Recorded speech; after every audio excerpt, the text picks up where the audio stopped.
Here we go. So welcome back to the Or Zarua Beit Midrash.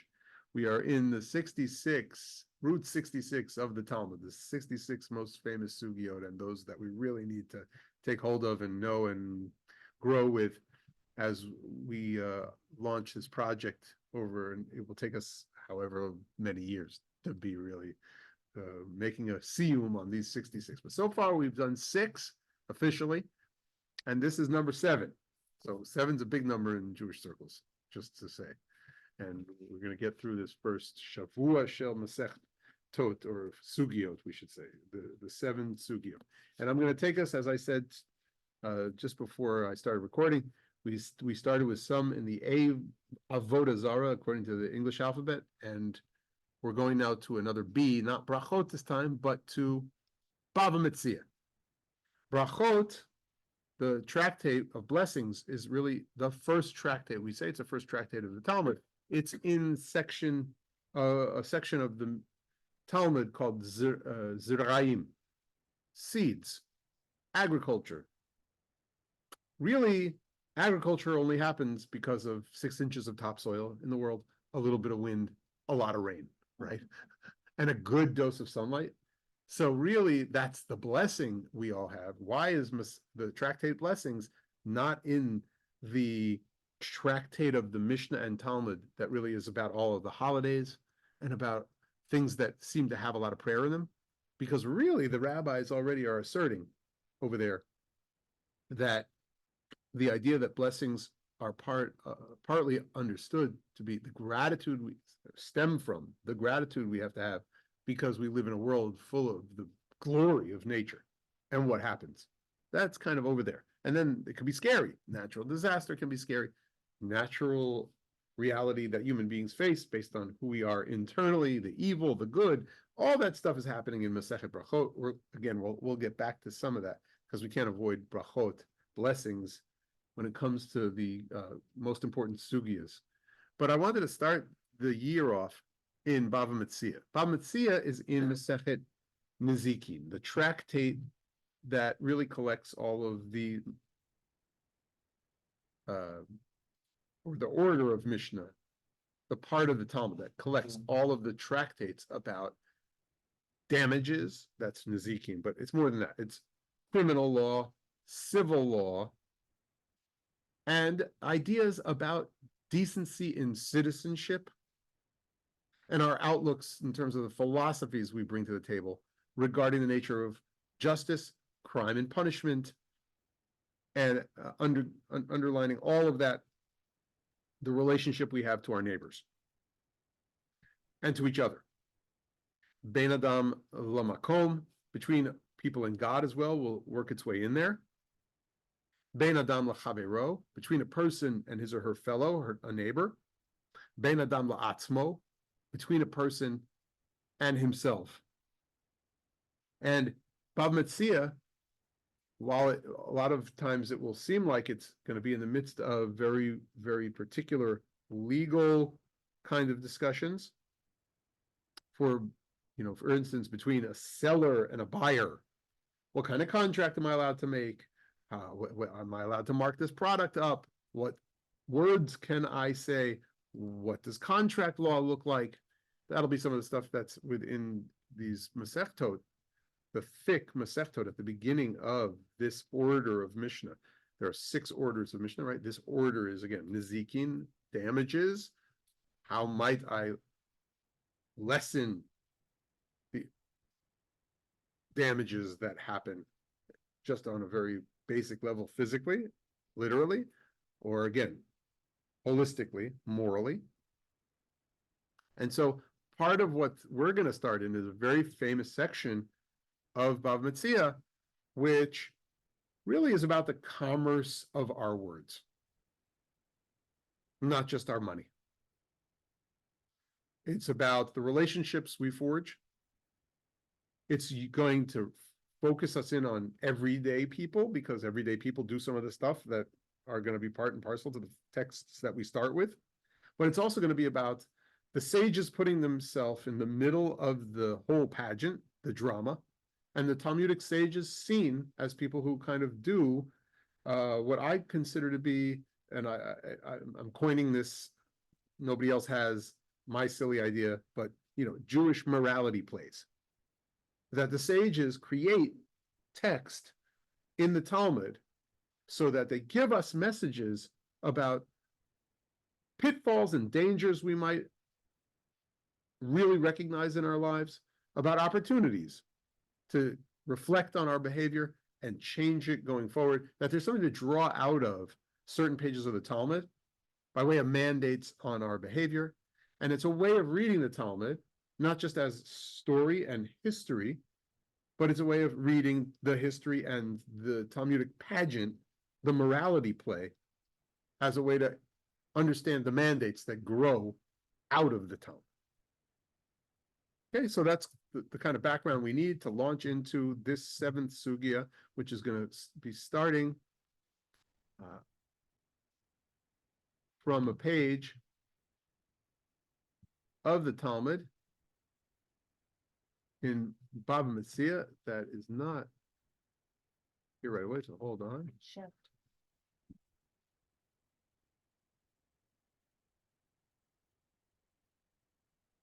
Okay, here it is.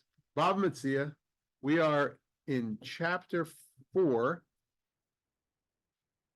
and the Mishnah on the screen is on page 58, in case you do have a volume of whatever Talmud you're using and not just using my text on the screen.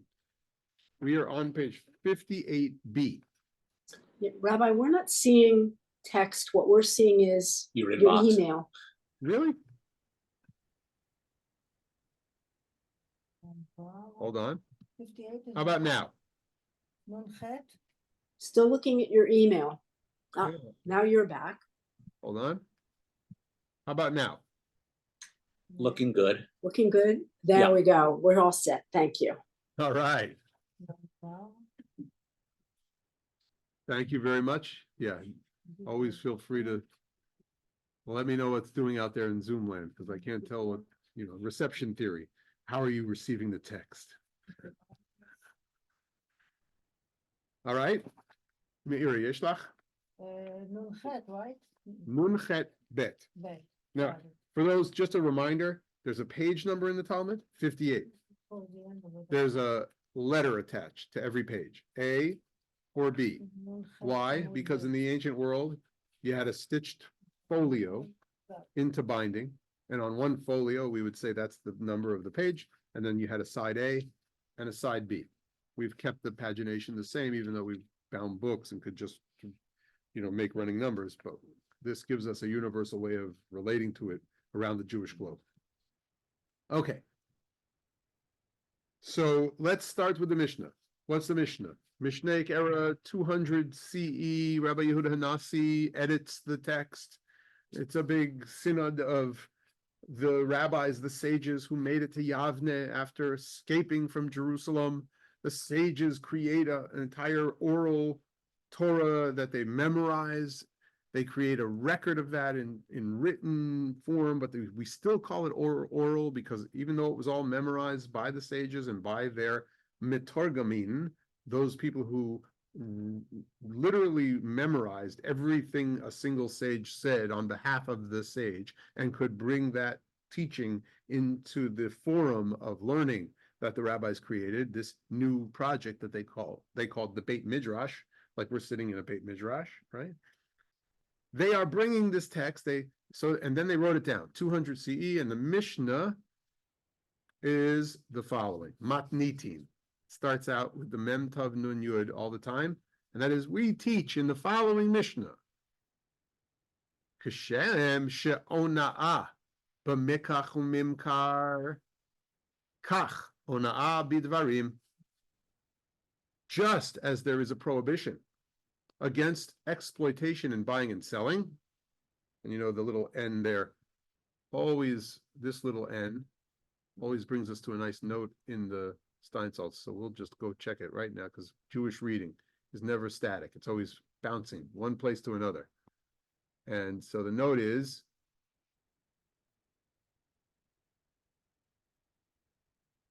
just as there's exploitation, The prohibition against exploitation in monetary matters is stated explicitly in the Torah, whereas the prohibition against verbal mistreatment, which we're going to get to in a second in the Mishnah, is derived by inference from verses. So the question on a limud level, on a very hermeneutical level, on how we learn, because we do respect the key ring we have of ways of reading text and learning from it, or reading it for its plain meaning, we have to understand that one is stated explicitly and one is inferred. The Tana therefore states, what's the Tana again? Reminder, the sage of the Mishnaic era. The Tana therefore states that verbal mistreatment is also prohibited by Torah law. Now, this idea that we have Torah law and sages-based law, Torah law, rabbinic law, that's a construct within the Talmudic world.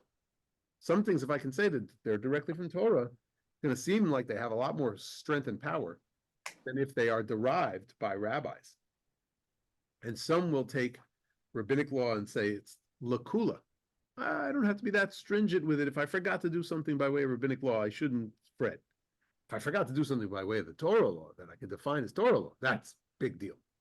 So that piece will also come into play in these sugiyot about ona'ah, about the idea of exploitation, and whether or not we can see it directly or we can derive it from some hermeneutical reality. Good question. That will be, on our minds. Okay. So Elmira has a question, and I just want to ask out loud. Did you all hear something about a recording in process? Because I already had put recording in process. What happened there? Fred was trying to turn on his phone because we're not seeing the text on our iPad right now. We're seeing it on our phone, but not on the iPad. Okay, that's good that you said, because I'm taking notes about technological challenges that we have, because I was just literally before class on the line with very helpful Chavruta of Alan Ilberman and Lee. I forget Lee's last name, our tech person. And maybe it's from our end or maybe it's from your end, and we'll have to figure all that out. But I want technology to work correctly this year. We're seeing it on my iPad. Okay, so all right. You guys can compare notes privately about which version of iPads you have. But what a techie conversation going on at the same time for a 2,000-year-old Talmud text. I mean, that's pretty cool. Okay, back to the Mishnah. Oh, no, back to Meir's question. Quick question, you used the word mistreatment. The text here on the screen says exploitation for the word ona'ah. Yeah. And as far as I know, ona'ah is straightforward deception. It's not mistreatment, it's straightforward deception. Yeah, good. So why? So we always get in English. Every translation is an interpretation. That's There my are point. different levels of ona'ah, and so while you think it's deception, I think it's just exploiting you. Okay. So you might say, "Oh, you deceived me." I say The word itself. I didn't deceive you. I exploited the situation. That's not the same. No, it's not the same. So But the word itself is straightforward. no, the word itself is not straightforward. Don't do that to us, Meira, because Okay, you know okay. that every word in Talmud has every word in Talmud has a way of me looking at it and a way of you looking at it. Of course. It's like this. If I say to you that there's a law in tax code that you're going to use to take a write-off, I call that a loophole. Right? Okay. But what are you going to call it? A distinction. Okay. So I'm just saying that people see ona'ah from all kinds of different angles, and these different amazing translators, Rabbi Steinsaltz, the Art Scroll Rabbanim, the notes on the side, who has a different author, they're playing with these words so that we get as full a sense as possible. And we can say that, we can claim different roots do have different kinds of power within them. And we have to ask ourselves, would deception work every time? So I don't know.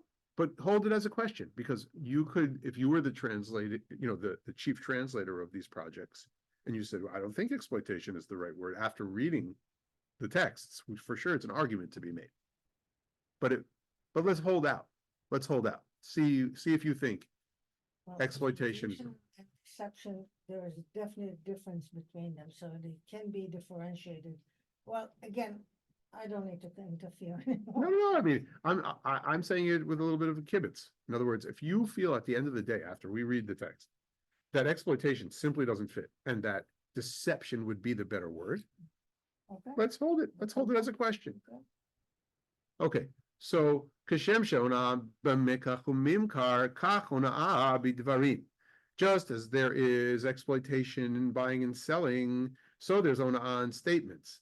Now, if I say exploitation and I was the seller who really wanted to exploit you, I'm just going to do, since we had at the table our own Rashi here with Meira's comment, just as there's a prohibition against deception in buying and selling, so there's deception, so there is ona'ah, there is a rule against deception in statements. So I either exploit your mental capacity, that's an isser. Let's say we write that there's both, Meira. There's an isser if I sense that you don't know about this and now I'm going to exploit you. And then there's different and the same ona'ah to categorize it much more widely than we thought, maybe from the first. There's also a reality that I can't try to deceive you. And so I'll give you the example that they use oftentimes with sellers in the marketplaces. What's a big issue with people in the shuk? Who's been to the shuk in Jerusalem? So if I have 20 bags in my stall, and I want you to come and I want you to buy lentils from me and your kidney beans from me and your dried hibiscus flowers. By the way, they're the greatest. If you haven't tried dried hibiscus flowers, I highly recommend. What do? I take the shvach part of the lot of beans, the ones that are half cracked, don't look so good. They're shriveled up, even all of them are dry, but these 6 make me think like, why am I going to buy beans from this guy, right? If I just do that for the top layer, but the rest of my whole thing is full of dried, shriveled, moldy old beans, that's deception. But if I know that you don't know that fava beans are the same as lentils because you come from America, but I tell you, these are the most rare beans in the world. And I'm going to charge you 90 shekels for 1/10 of a kilo. That to me, that's exploitation already. That's not just deception. So that's, I guess, where I think you got me thinking. Now you got me expanding by bringing up, but doesn't it mean this? So that I think is really important, and probably is borne out by the text that translation should be more intricate. Let's push forward. Lo yomar lo bechama chayfetz zeh v'hu eino rotzeh lekach. Here's the example that it's going to bring for the Mishnah. One may not say to a seller. So now it's who's speaking? The buyer. So the buyer says, may not say. Chama chefetz zeh, v'hu eino rotzeh lekach. How much are you selling this item for? He can't say that if he doesn't wish to purchase it.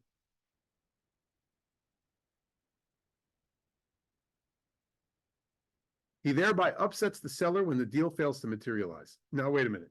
Let's just stop right there. Wrong. Why is that wrong? Or at least, how does that kind of rub up against our understanding of a capitalist marketplace?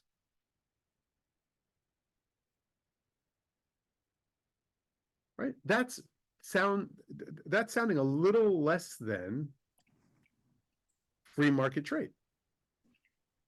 I might not want to buy it at that price. I want to buy it, but not at that price. So good. So maybe that's the chap. I can say it if I have any degree Diane, if I have any degree of willingness to pay $7.75 for a cup of coffee at the new cafe on every street corner of New York City, right? How much for an Americano? I don't just walk into a cafe, by the way, anymore and say, let me have an Americano. I actually say, how much is an Americano here? You do? I do. I absolutely do. I think it's only fair that they should tell me first before I actually buy that cup of coffee. Because Ganavim, like, at a certain point, they're theft. They're deceiving me. I thought I was only buying a cup of coffee. I must be buying something else other than a cup of coffee if you're asking me for that much money. Right? Right, exactly. So in our marketplace and in theirs, I think they're still saying it's okay if Okay. really you have an inkling You're frozen. that you would want to buy it. Who's frozen? You were frozen. Everybody was frozen for a moment. Maybe Oh, it was wow. us. I think the recording is still going, thank God. And I think we're back. Mhm. So the idea that you could have just some inkling, that would make it possible for you to be b'mekachu memkar, right? Give and take. The word for business in Hebrew, this is a great phrase, by the way. Sorry. Mekach umemkar. It's not letting me, it's not behaving, but you see where it is. Mekach is to take, memkar is to sell. There's a verb in Hebrew, litmakeach, which means the bargaining. It's a bargaining. Exactly. Litmakeach, it's Exactly. bargaining. Meir is our resident Ivritist. I'm the Hebrew watch. Ivritist, I said. Oh, I yeah. made up a new verb or a new description. Totally, that's exactly where I was going, bro. Shakivanti. The bargain is part of Jewish life. To bargain is part of the Middle Eastern shuk. To bargain is part of the Jewish way of life. It's part of the Arab market way of life. It's part of our Middle Eastern heritage. Rabbi, can I jump in? I'm sorry to interrupt you, but I'd like to offer a comment or an answer to the question you previously asked, which would be if in my way of responding, interpreting this issue, if someone goes into a marketplace and says, excuse me, how much does this cost? And they have no interest in buying, but it's like they just want to have a conversation. They just want to have a conversation with the seller, and it's like it's a mishigas. It's not a sincere interaction. Yeah. Okay. So I don't even know if it's about sincerity, but let's take one more stab at why would the Mishnah be telling buyers to not really ask the question if you truly don't have an intention? What's the big idea, the moral idea? I think there's a deception. Could be. Well, I think I remember hearing somewhere else that one thing that's also going on is that the buyer who doesn't really intend to buy is in effect taking up the seller's time, Right. and potentially keeping him from another sale with no intention of buying. Exactly. And is that what you're going to say, Mindy? How would you explain it? Same? Exactly how she explained it. You don't want to waste the seller's time. His time is money, and you're taking away from his panasah, his work, his livelihood. You're not allowed to do that. Yeah. And I think that's the classic expression. I agree. Time is money. And you're taking from Parnasa, as we just heard, you're taking from the income, potential real income of that seller. Even if no one else is in the shop, he could be walking out the front door hawking his wares. You want to be very careful about this. This brings me to memories in Israel, on the Mount Carmel, the Dalit Carmel on the shuk.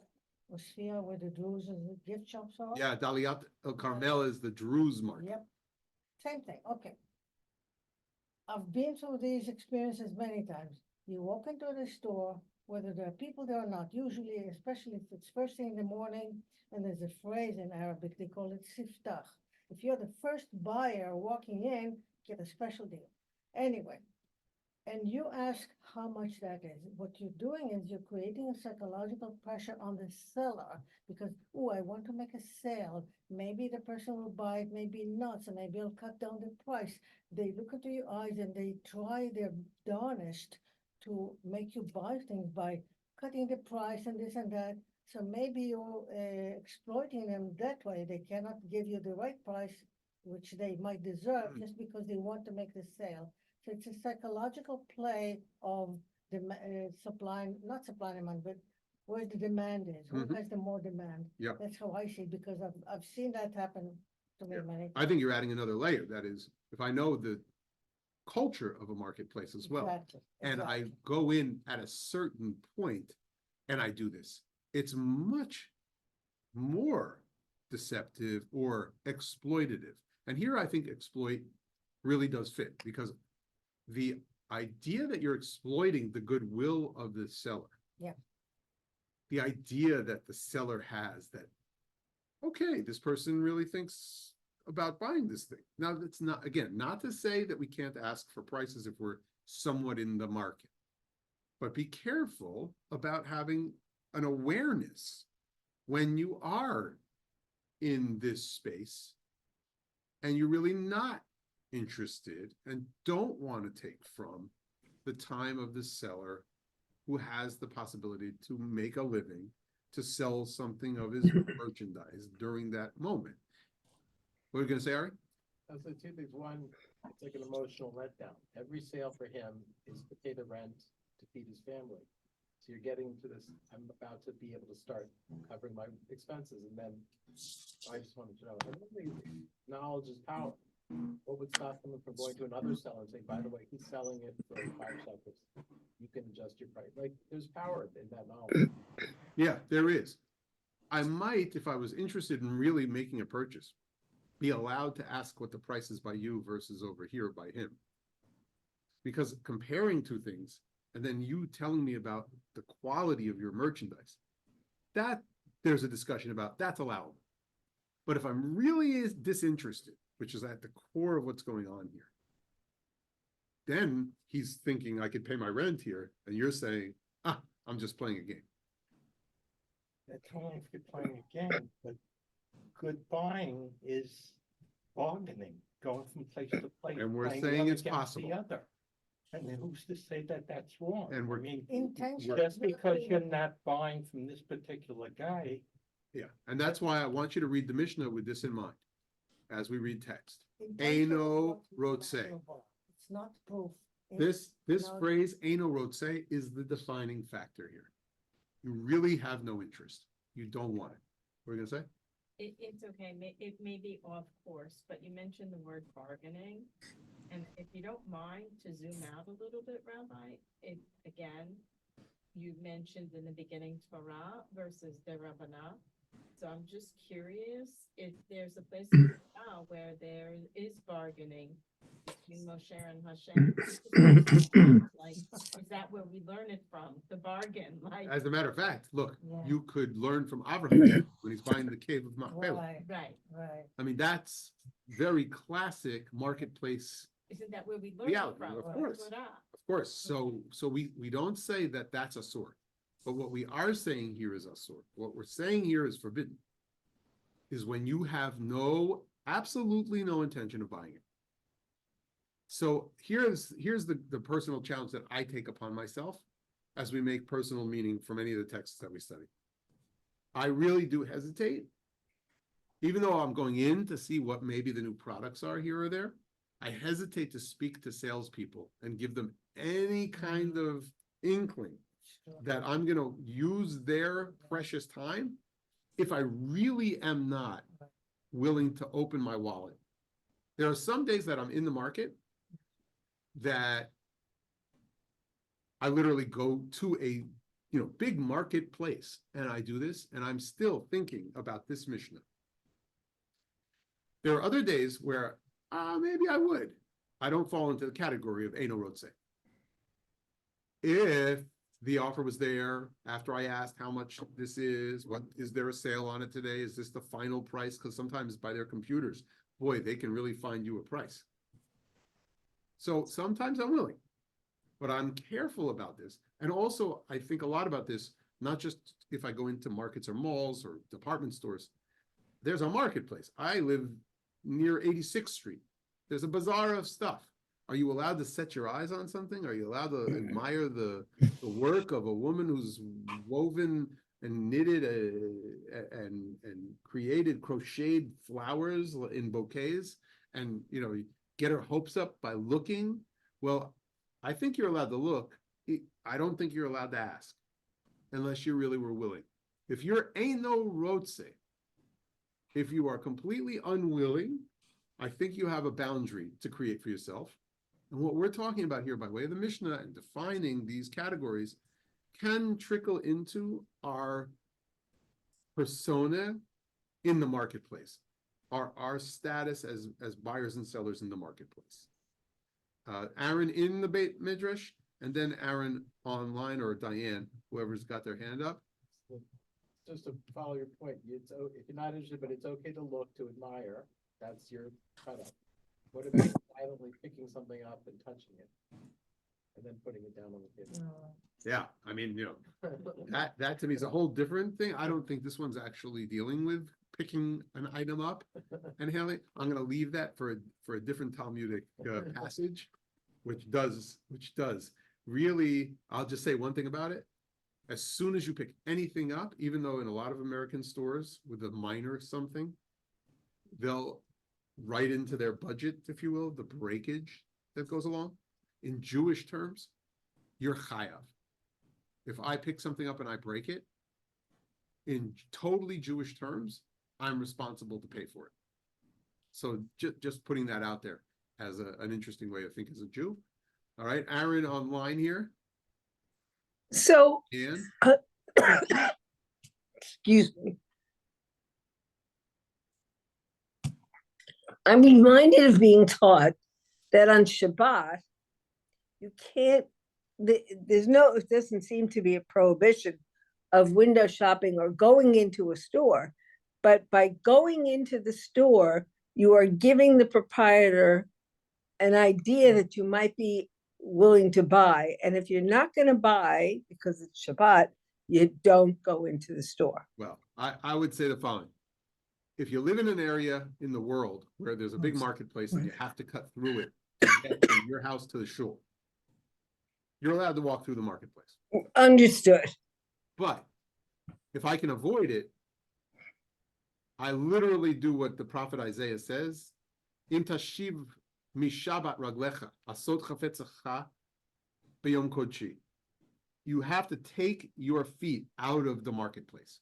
So the idea that you strive to not be in any marketplace is a fundamental principle of Shabbat as it's defined in the Tanakh. So, what can you do in New York? You have streets to walk down. There's stuff in the window. People they're hawking their wares. They have overage. They have clothes racks. This one's got this. That one's artist's got this. So you have to avert your eyes the best you can everywhere. Well, sometimes I can't entirely, but no taking interest in anything. And that would give a wrong impression about Shabbos, because that's for you not taking your feet out of the marketplace. And two, hona'ah, you're representing yourself as being willing when you're Eino Rotze, if you're keeping Shabbos. You absolutely do not, by your own free will, in addition to Shabbos law. Yeah, Aaron. Rabbi, I think it's probably okay with the defining explanation that you've been giving, that if you're looking at a product and you admire it, I think it's okay to go into the shop and say to the proprietor, I'm not in a position to buy this, but I just want you to know I think this is a beautiful work of art. Well, I think you have to answer that for yourself once we learn a number of different Mishnayos about what it means Okay. to be a Jewish marketplace goer. Okay, fair enough. I'm going to leave that. Let me go back into the text now and do a little text here. So, continuing in the Mishnah. Im haya ba'al teshuva lo yomar lo zechor ma'asecha harashonim. Now we're out of the marketplace and we're into relationships between people. And here they're going to present to you, here's an example of ona'ah with someone who's in the category, very classic category in Jewish terms, of being a known Baal Tshuva. Maybe you've heard that before, that people come and they get religious, they get frum, right? And Baal Tshuva. Well, really, that is not what is meant in Mishnaic Hebrew. In Mishnaic Hebrew, it means we have a capacity to understand. I don't know if it's as big as a fraud as Bernie Madoff made out with, but in a certain way, we do have some suggestion of we grow the capacity to accept people back into the marketplace of Jewish peoplehood. Literally marketplace sometimes, marketplace of our lives in other ways. And what we do is we say to ourselves as Jews, we say it would be ona'ah, this category of what we're avoiding. It would be exploitation. It would be, let's go beyond exploitation and deception now, let's find the right translation. It would be wrong to say to someone who's made tshuva and returned and repented, remember your earlier deeds. Remember your sins. Now, human beings have this nature to say in their minds and hearts, once a sinner, always a sinner. I've heard it before. And we know that there's a certain type of, nikudat ta'ava. We have this desire in us to make definitions of people, to define them in one way or another. Very difficult. If a person obviously is Baal Tshuva, we could ask, so what does it mean in the Mishnah? Is it someone who asked me directly after admitting a wrong, will you forgive me? Well, one set of commentaries goes that direction and says we're talking about real private relationships here in this Mishnah. And if someone comes and is really saying, here's what I did, I'm asking you for forgiveness, they are at that moment a Baal Tshuva. That's not the time that you 5 times over tell them exactly what you did wrong. That you listen to the fact that they're trying to make tshuva. You don't remind them of the past misdeeds that they've brought up. You open your ears, you open your heart, and you work through the tshuva process. That's one way some of the commentaries go here when it comes to thinking about this Mishnah. But this is not Zaman Elul all the time. We're not in Elul mode. We're not in Rosh Hashanah Yom Kippur mode all the time. So what's another way that we might see this? There's a more like a public figure, like I brought up Madoff. So someone's really done something criminally negligent. They pay their dues. They go to jail, or they've given their fine, or they paid their fine. They come back. They want to be on the board of the shul with you. Do I remind them of their past deeds? Do I judge them in that kind of a way? Or do I commit the sin of ona'ah, according to this Mishnah? So there will be lots of those different kinds of cases that come up in the way that different commentators adjudicate the matter. They flesh out what this is meaning, or that have literally appeared in what I found dozens and dozens of sermons that take this line and really try to decide. There's also the great and famous category of Baal Tshuva in this vein, intertextually, right? That's a term that comes up for us time and again within the Talmudic learning we do. So what's an intertext to this? Just like Mindy brought us to the Torah in the other part of the discussion. Here's the intertext within this part of the discussion. So Reish Lakish is the Chavrusa, he's the learning partner for Rabbi Yochanan. Remember this famous pair of sages. And it turns out that Reish Lakish was known as a bandit. He was a thief and a thug and a fighter. And when Rabbi Yochanan had him as a learning partner, as he came back to Torah, as he came to his Judaism, as he thrived in the Beit Midrash, as his brilliance, as a beautiful person as he was, because that's what's written into the text. As soon as that came into Rabbi Yochanan's life, it was just so beloved, and it was beloved among all Israel to hear them learning. But one time Rabbi Yochanan reminds him of his past sins, that he just came from this putrid drop, that he was a thief, that he was a bully. And from that point in the story becomes the demise of the sage and the sage's chavrusa. And we see that it's deathly. And then no one could take the place within that dyad of the great sage who always challenged him just the right way.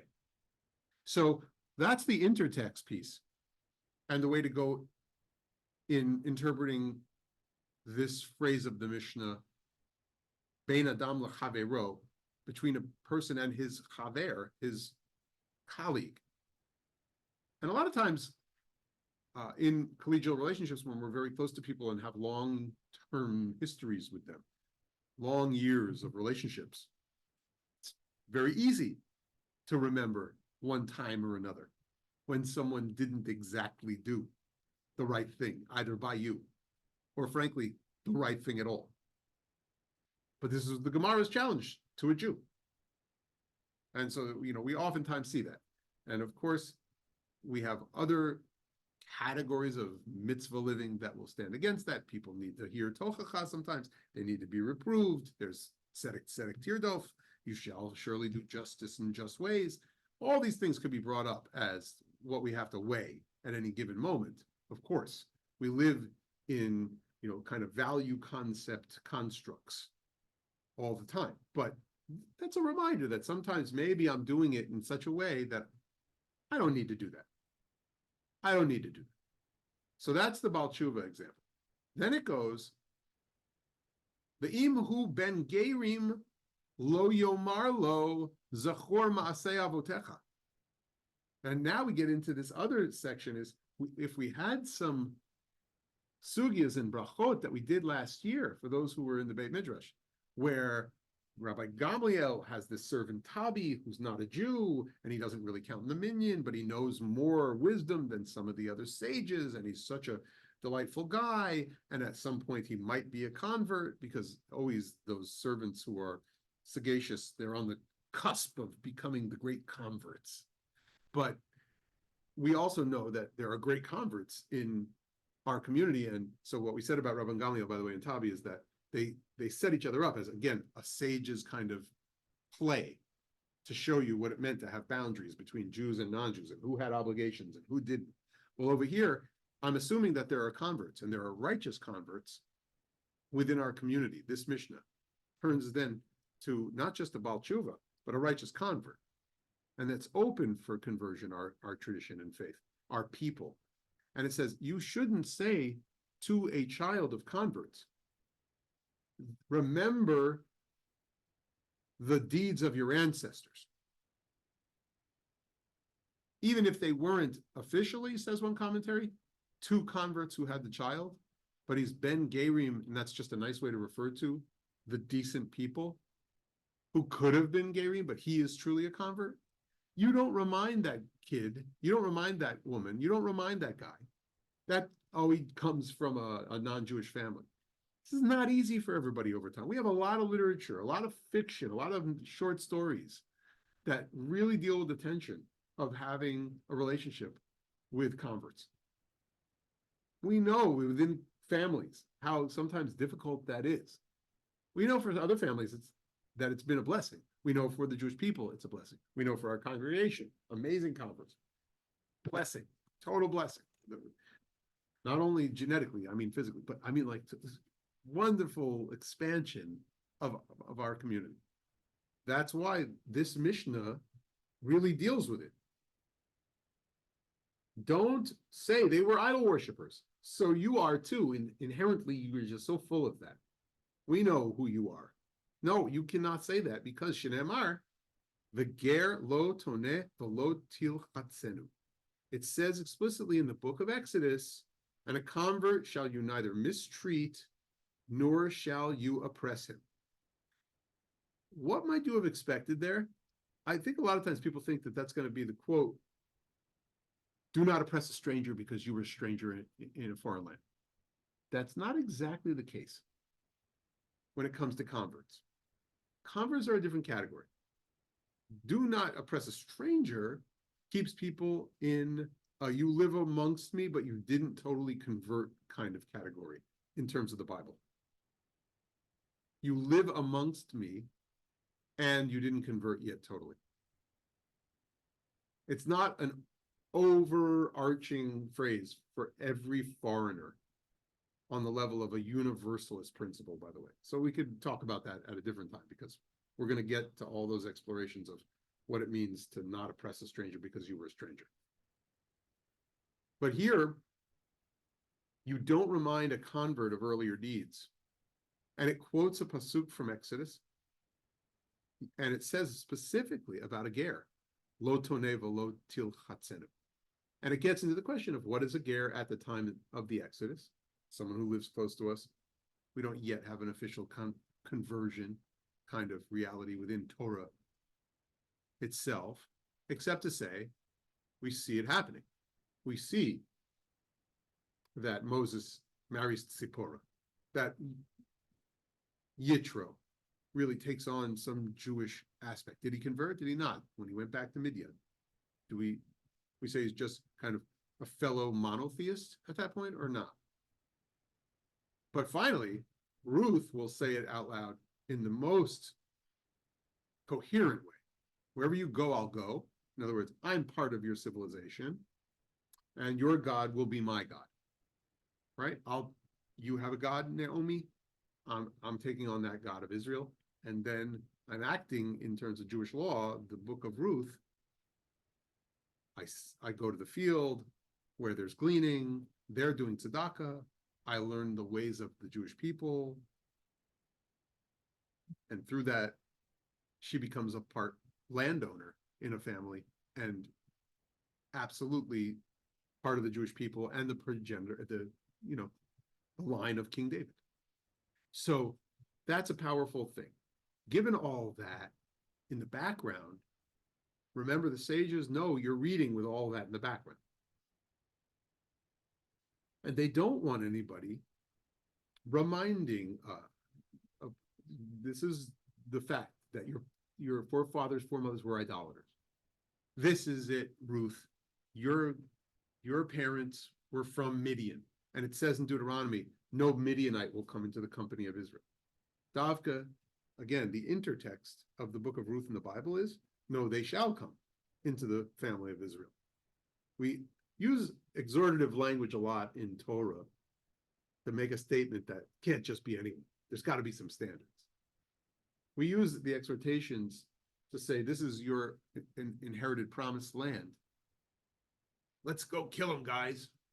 Meaning, they got to make space for the Jewish people. Offer peace first.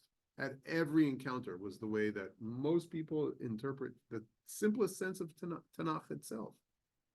And for sure, the rabbis say that Moses had a requirement to offer every people terms of peace before we were really going to send Joshua and the strike forces. And so that's how we understand this notion of refining exhortation and understanding the exhortations of the Bible and of the rabbis. I can't remind somebody who's converted, who lives among us, could even be, if I go biblical, that their parents were idol worshipers, that they were from degenerate stock.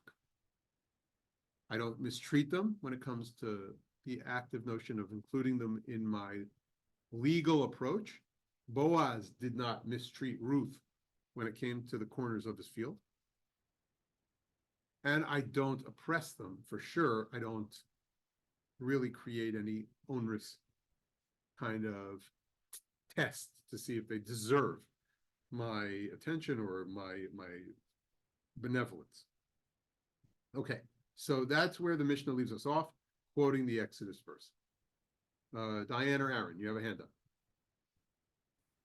So I don't understand how you can go from the buying and selling to insulting somebody who is a convert. Great. I'm gonna address that in a minute. I love the fact that you asked it explicitly, because I think this is what's unique to the way we read in the Orzarua Beit Midrash. That kind of question is a unique Orzarua kind of question. What can I tell you? It's also gonna mean that we have to share thought about it, to which there's really not definitive answer. Mhm. But my teacher, Dr. Aryeh Cohen, says there are reasons why different issues are brought one right next to the other by the creators of Mishnah, just as there are real conscious choices about what starts a Gemara passage, what ends a Gemara passage, and what's in the middle. And that there's lots of tying together you have to do sometimes in narrative ways.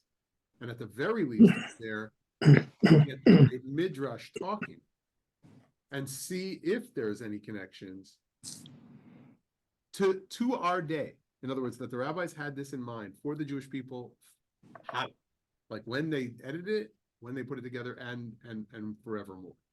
Okay, but I'll get to it in a second. Anybody want to posit an idea about how we go from, and I'll add, sellers, buyers, to Balei Tshuva, to people who come back and really make tshuva in whatever way that is speaking to tshuva, to converts and the way we treat them.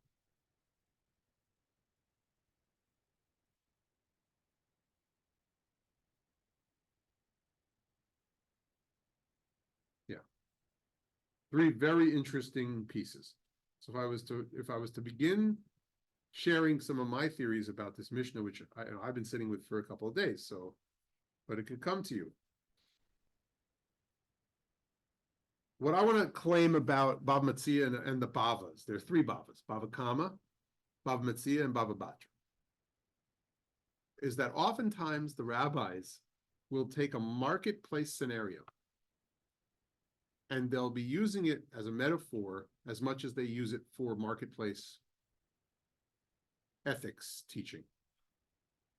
So here, my ethical nature in the sale is I am thinking about the other's needs, the other's why, W-H-Y, the other's motivations, how much the other has invested, the potential of what owning a store, selling wares really is all about. Not only about the seller himself, even though it seems to be between buyer, seller, one and one, the staff of that store, the enterprise of the marketplace, and how that's a microcosm in some way of the supply and demand of everything in my life.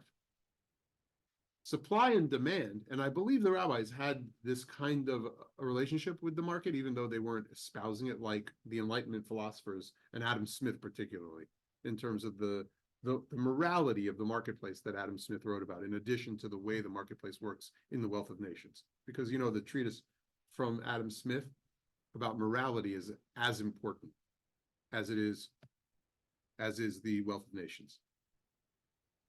They are thinking in terms of the moral goodness that a person needs to exhibit. Let's talk about that moral goodness now in terms of the Jewish soul that's facing me, for whom I might even have a little enmity in my heart. Or think of that person as a scoundrel, someone who is a cheater, who has ona'ah on his mind, deceives me, exploits me. No, that person, if they've done true tshuva and they've exhibited it, I have to give them, beyond a benefit of the doubt, the space to function in that new reality that tshuva led them to, and not remind them of past errant deeds. It's my moral obligation. I have to not derail them from living in that new marketplace of righteousness, just as the market needs to be righteous. And then on top of that, when I get newcomers to that marketplace, and I might feel like that's not authentic, and they can't possibly know what it means to have avod and imahot like Abraham, Isaac, Jacob, Sarah, Rebecca, Rachel, and Leah. I have to actually take that concept very seriously and not remind them that their avot and their imahot were different. I have to accept them as part of the family. Now, the family as orbit, environment, a market in my life. Yeah, sometimes there too. Do I have a little ona'ah? Do I deceive people with the way that I just from tolerate to talk to them a little bit in a way that's either anywhere from sometimes disinterested to condescending? Is that a certain kind of ona'ah? Do I do that when I remind people of the past aggressions that we've experienced in the family, or the time that we didn't get along, or the argument we still have? Who knows?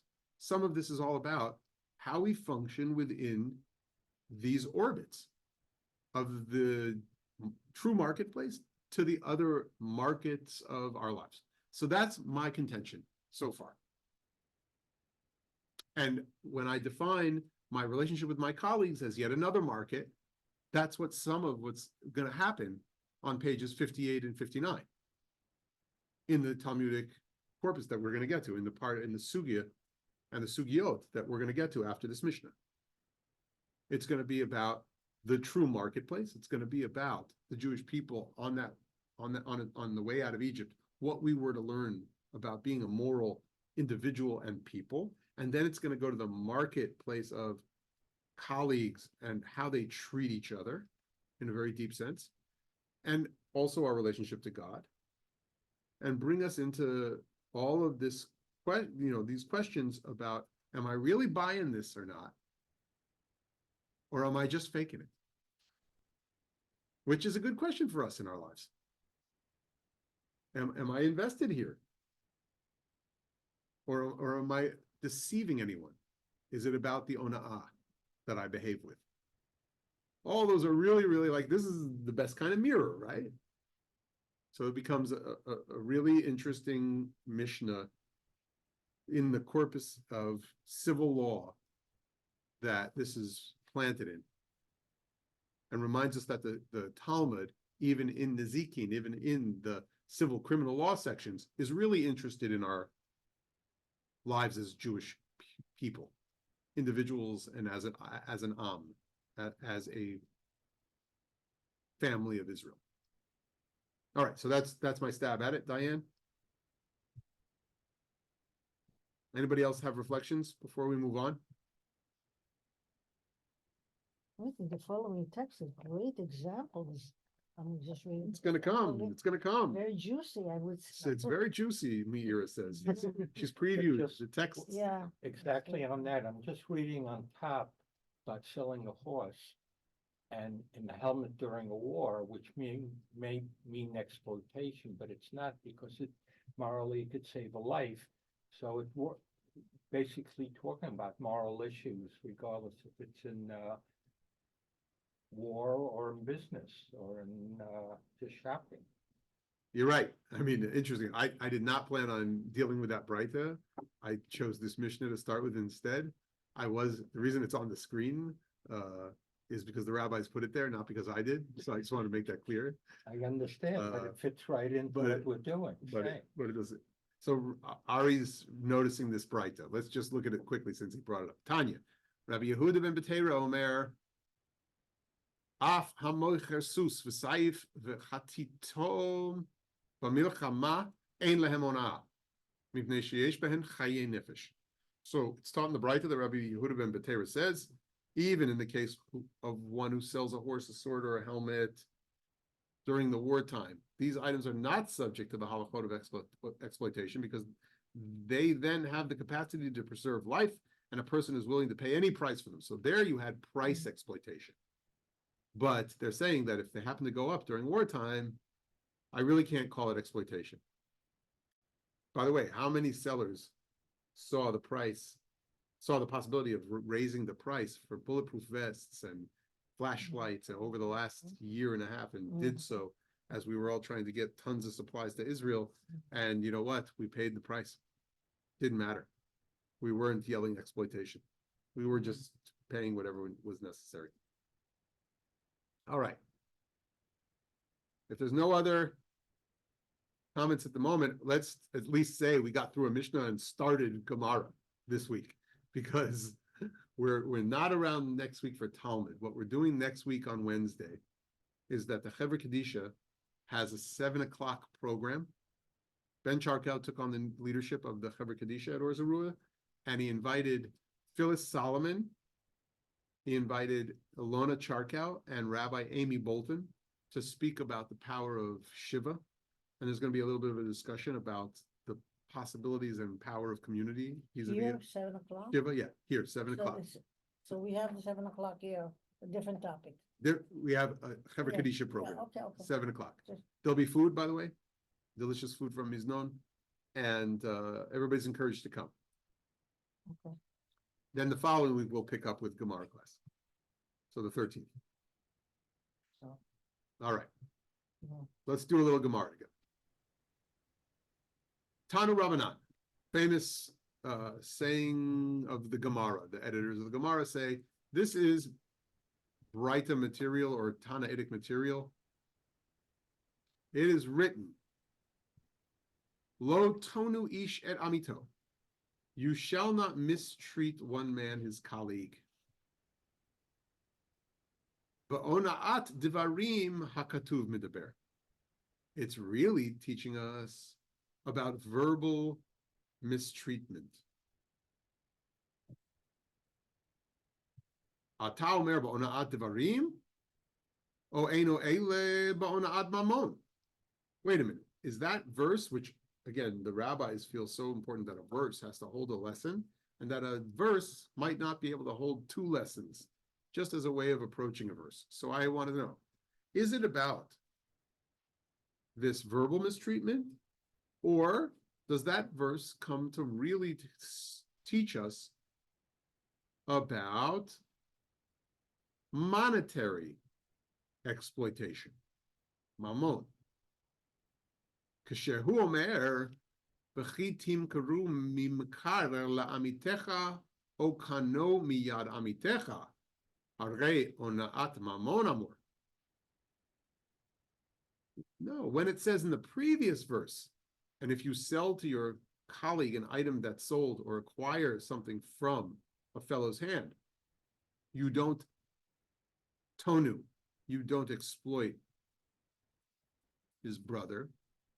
Harei onatan mamon. That is talking about monetary exploitation.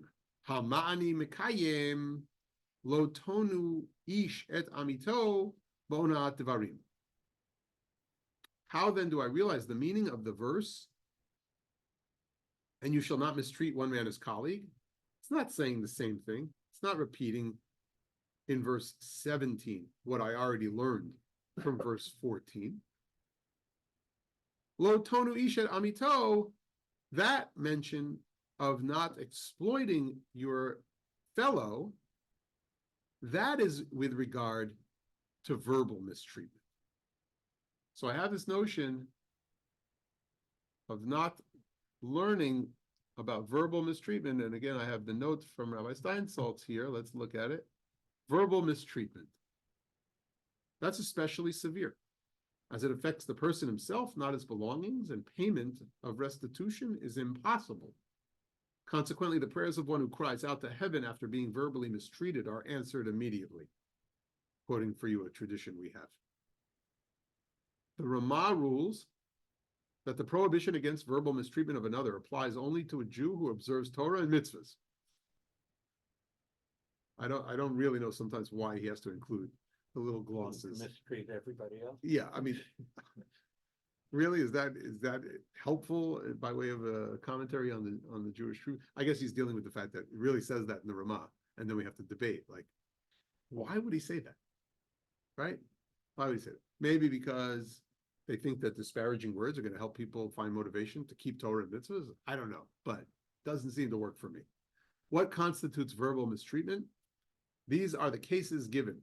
One who inquires about the price of an item, although he has no intent. One who sends donkey drivers to another who has no goods to sell them. One who reminds a penitent of his previous indiscretions. One who reminds a convert of his ancestors' behavior. One who says to another who's suffering that his afflictions are punishment for his sins. So that's interesting. He expands on our list from the Mishnah. And here, about one who says to another who's suffering that his afflictions are punishment for his sins, there's an intertext in Brachot where we were the last time around that says, listen, you never say to somebody that your suffering is the punishment of sins. You say, if anything, I don't know, search your ways. In the ancient world, that was okay for the rabbis. They kind of thought that people might want to search their ways because that was a theology back then. You were afflicted in some way because God sent you afflictions. A lot of times it could be connected to sin for some sages. Other sages had the kind of outlook that it wasn't really about sin. Suffering is a universal human reality, and that we collectively had to seek knowledge about whether or not we were at all responsible on a collective kind of platform, in a collective kind of way, for the suffering that someone suffered. For instance, if a bridge was too rickety, what happened? Was the municipality without regulation responsible? Were the builders negligent of something? Did the seller know that the material was subpar? All these questions can be asked within the context of other sugiyas. There are lots of different ways that those texts stand together to ask these deep questions. Back to some Gemara.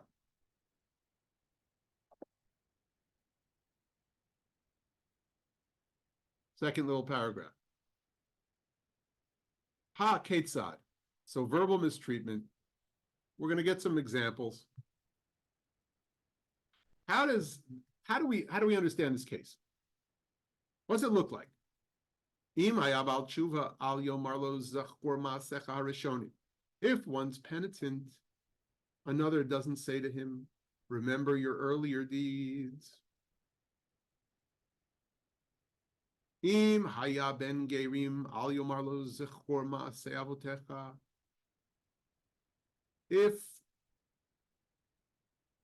one is a convert and he came to study Torah, one doesn't say to him, right? Im hayager uval l'lamod Torah, al yomarlo pesh achal nevelot utrefot shkatzim urimasim ba l'lamod Torah shene'emra mipi hagvura.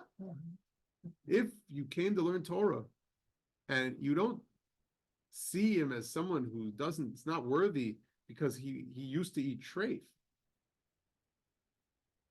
you say, you can't say, does the mouth that ate unslaughtered carcasses, animals that had wounds, would have caused them to die? In other words, you ate treif, and now you've come to study the Torah that's said by the mouth of the Almighty God.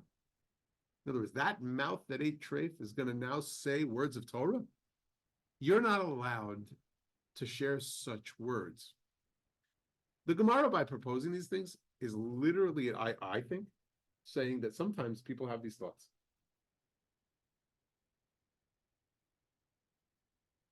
Here and there, I think we can say for the most part, thank God, we don't necessarily cast aspersions. Now and then, the Gemara is suggesting, maybe you'll cast aspersions on someone. Be careful. That's ona'ah.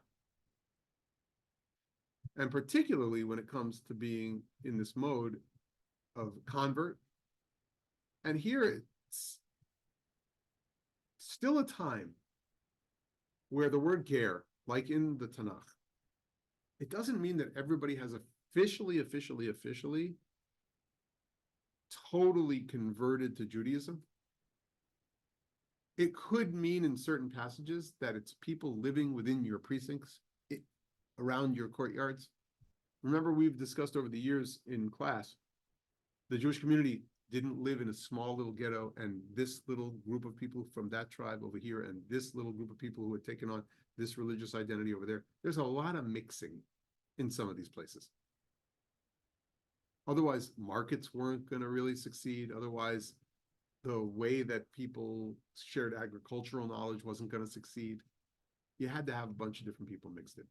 So if a person came over to study Torah, but it's someone who you know is close by, and he eats all this treif, but now all of a sudden he's showing up in my Beit Midrash, the rabbis are interested now to get really into some rabbinic culture in opening the Beit Midrash to some people who might not have been born to the Steins or the Rosenblatts over here.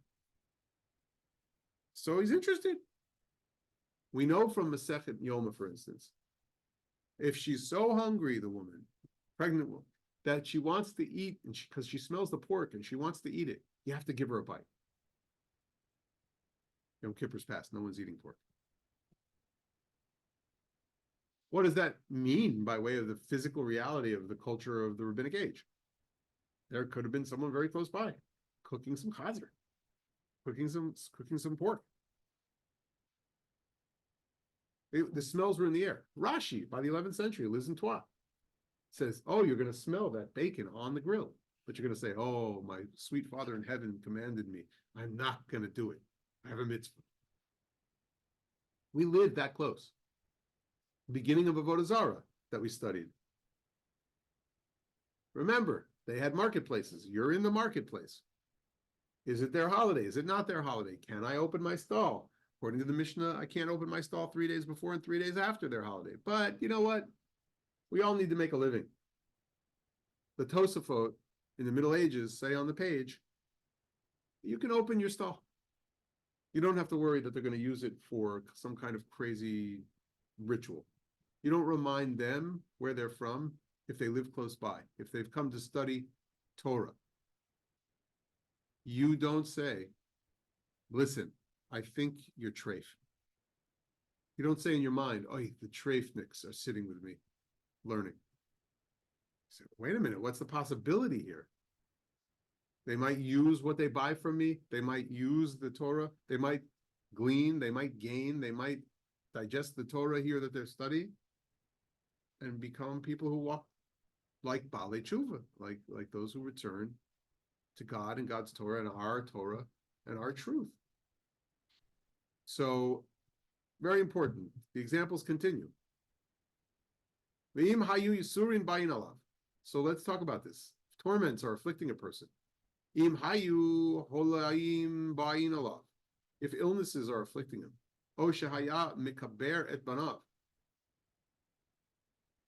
Or if he's burying his children. You don't say what Job's friends said to him.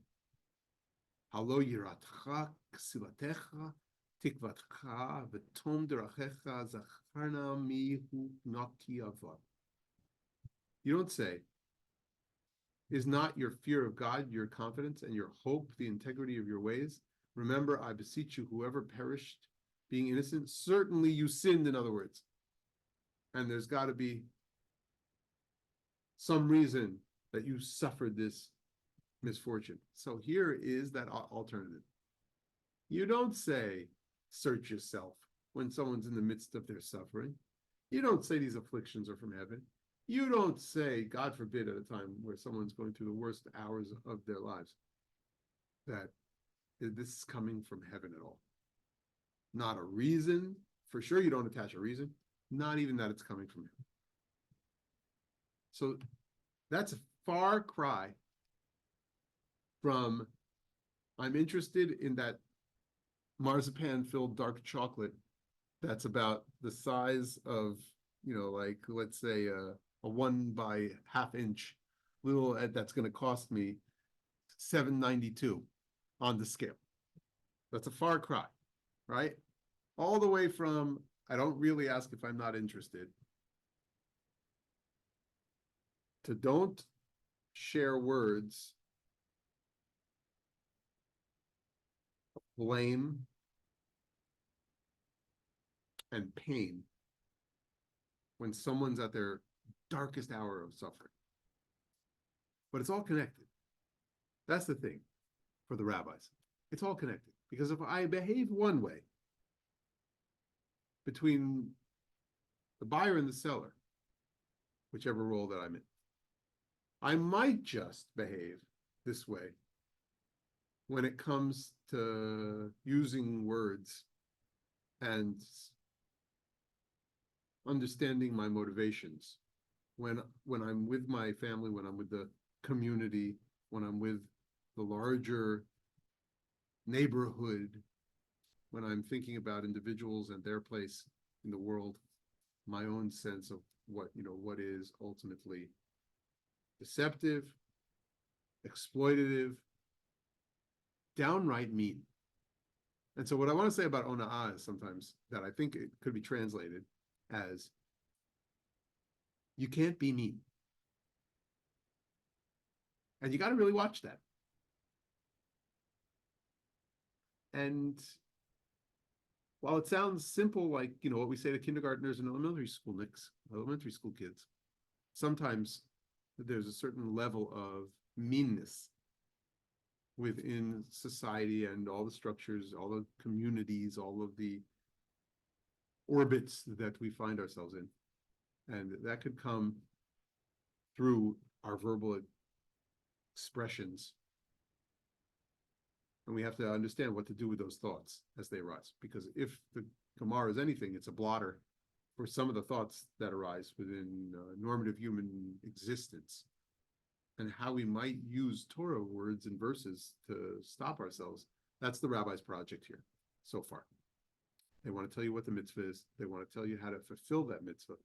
And it should be that in the midst of talking about the marketplace norms, we stop for a moment to think on deeper and wider levels of the human marketplace we function in. Okay, so that's where we are today. That's where we're going to stop. Last thoughts? Anybody out there in Zoom land? Thank you. A real pleasure. Great to start learning. Ours too. We have